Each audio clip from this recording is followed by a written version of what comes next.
Hello everyone, welcome to Valli vlog. என்னடா வித்தியாசமாக சொல்கிறேன்னு நினச்சிடாதீங்க. ஸோ டிஃப்ரெண்ட்டாக இருக்கட்டுமே அப்படின்றதுக்காண்டி நான் இப்படி ஹலோ எவ்ரிவான் சொன்னேன். ஸோ இன்றைக்கி நம்ம இந்த வீடியோவில் என்ன பார்க்க போகிறோம்னு பார்த்தீங்கன்னா ட்ரெஸ்ஸிங் டேபிள் ஆர்கனைசேஷன்ஸ் தான்.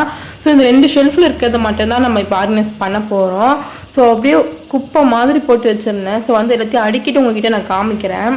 ஸோ ஓரளவுக்கு அடுக்கி முடிச்சுட்டேன். இதை பார்த்தீங்கன்னா இந்த ஸ்ப்ரே, அந்த வந்து குட்டி குட்டி ஆஸ்லாம் வளர்கிறதுக்கான ஸ்ப்ரே, ஸ்மைலி ஃபேஸ் வாஷ், அதுக்கப்புறம் இந்தமாரி லோஷன், பாப்பாவுக்கு இந்த லோஷன், அப்புறம் சென்ட்டு, அதுக்கப்புறம் வந்து ஏர் ஜெல், அது வந்து பாய்ஸ் யூஸ் பண்ணுறது ஏர் ஜெல்லு, பர்ஃப்யூம், அப்புறம் சன்ஸ்க்ரீமு, அப்புறம் நைட் க்ரீமு, கோச்சிக் ஆசிட், அதுக்கப்புறம் வந்து லோஷன், ஏர் ஜெல்லு, ஷாம்பு, பவுடர், எண்ணென்ட்டு அது ஒரு தனியாக நான் ஆர்கனைஸ் பண்ணி வச்சுட்டேன்.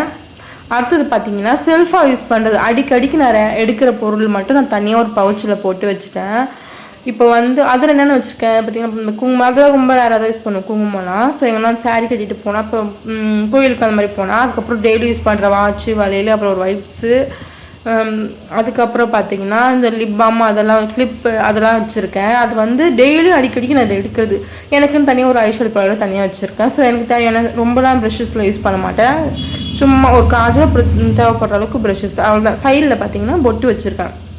ஸோ ஸ்டோன் பொட்டு அதிகமாக வைக்கிறது ரேர் தான். ஸோ இப்போ தான் எடுக்க போகணுன்னு அதில் வச்சுட்டேன். அடுத்தது பார்த்திங்கன்னா இது கண்ணாடி, ஃபுல்லாக கண்ணாடி தான் வச்சுருக்கேன். ஸோ வந்து என்னுடைய கண்ணாடியில் ஒன்று கூட இல்லைங்க. ஸோ எல்லாமே நம்ம பாப்பாது, அப்புறம் எங்கள் ஹஸ்பண்ட் தான் இருக்குது கண்ணாடி.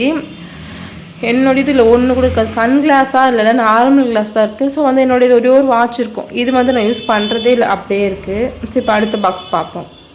இது வந்து பாப்பாவோடைய பாக்ஸ். இதில் வந்து ஸ்கூலுக்கு இப்போ எப்பயாச்சும் ப்ரோக்ராம் வைக்கிறாங்கன்னா அப்போ போட்டுப்பாங்க அந்த கிரீடம், அதுக்கப்புறம் ஒட்டியானம். இது வந்து கவரிங் வழியில் பேப்பர் சுற்றி நான் பேக் பண்ணி வச்சுருந்தேன். கலர் வந்து போகாமல் ஃபேட் ஆகாமல் அப்படியே இருக்கும். ஸோ அதனால் அப்படி பண்ணி வச்சுருக்கோம். இது ஃபுல்லாக பாப்பாக்கெல்லாம் தனியாக வச்சுட்டேன். அதுக்கப்புறம் இந்த சீப்பு எல்லாம் தனியாக போட்டு வச்சுருந்தேன். இந்த பெயின் சீப்பு, நார்மலாக வர்ற சீப்பு, அதெல்லாம் வந்து தனியாக ஒரு பவுல் மாதிரி போட்டு அது தனியாக வச்சுட்டேன். ஸோ பிந்தி வந்து பார்த்திங்கன்னா பொட்டு பார்த்திங்கன்னா ஒவ்வொரு சைஸில் இருக்குது. இது எதுவுமே நான் வைக்க மாட்டேன். எப்பயாச்சும் தோன்றப்ப அப்பப்போ மாற்றி மாற்றி வச்சுப்பேன். அதுக்கு ஒரு தனி பாக்ஸ் அரேஞ்ச் பண்ணிவிட்டேன். ஸோ அடுத்தது பார்த்திங்கன்னா ஏர் பின்னு, பேண்டு, ஸ்கெட்ச் கிளிப் அதெல்லாம் ஒரு தனியாக ஆர்கனைஸ் பண்ணி வச்சுருக்கேன். ஸோ இந்த ஏர் பின்ஸ்லாம் பார்த்திங்கன்னா ப்ரைடலுக்கு யூஸ் பண்ணுறதுக்கு தனியாக வச்சுருப்பேன். இது செல்ஃபாக யூஸ் பண்ணிக்கிறதுக்கு. இன்னொரு பாக்ஸ் பார்த்திங்கன்னா கம்பல், இந்த மாதிரி குட்டி குட்டி பொருள்லாம் அதிகமாக போட்டு வச்சுருப்பேன். இது வந்து கொலுசு, வெள்ளி கொலுசு, ஸ்டோன் வச்சது. அதுக்கப்புறம் இந்த பாப்பாவுடைய கிளிப்பு, குட்டி குட்டி கிளிப்பு, இந்த பிளாக் கலர் மணி, அந்த மாதிரி சாரீ குத்துற பின்னு, அதுமாரி எல்லாம் தனியாக வச்சுருக்கேன். இதில் பார்த்திங்கன்னா என்னோடய கவரிங் ஜுவல்ஸ் எல்லாமே வச்சுருக்கேன். செட்டு, இது வந்து தனியாக ஒரு செயின் மாதிரி வாங்கி வச்சுருக்கேன். அது ஒன்றும் பிரிக்கவே இல்லை.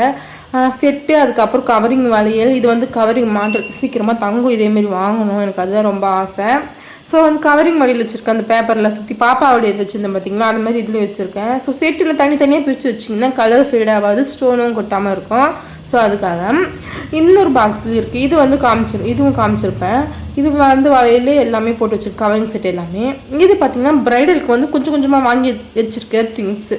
இது வந்து செல்ஃபாக யூஸ் பண்ணுறதுக்கானதே கிடையாது. இது வந்து ப்ரைடல் கொஞ்சம் கொஞ்சமாக வாங்கிட்டு இருக்கேன். நான் மொத்தமாக காசு போட்டு வாங்காமல் கொஞ்சம் கொஞ்சமாக போட்டு வாங்கிட்டு இருக்கேன். ஸ்ட்ரீட் மாஸ்க்லேருந்து லிப் லைனர், இந்த மேக்கப் ரிமூவர் எல்லாமே வந்து வாங்கிட்டேன் கொஞ்சம் கொஞ்சமாக. அடுத்து பார்த்திங்கன்னா அடுக்கி வச்சிட்டேன்.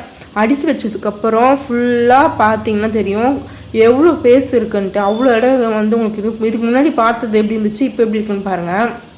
இப்போ தான் நீட்டாக நல்லாயிருக்கு. ஸோ இந்த 2 ஷெல்ஃபு மட்டும் தாங்க நான் க்ளீன் பண்ணேன். மேலே ஒரு ஷெல்ஃப் இருக்குது, அதை இன்னும் க்ளீன் பண்ணவே இல்லை. ஓகே, பாய்.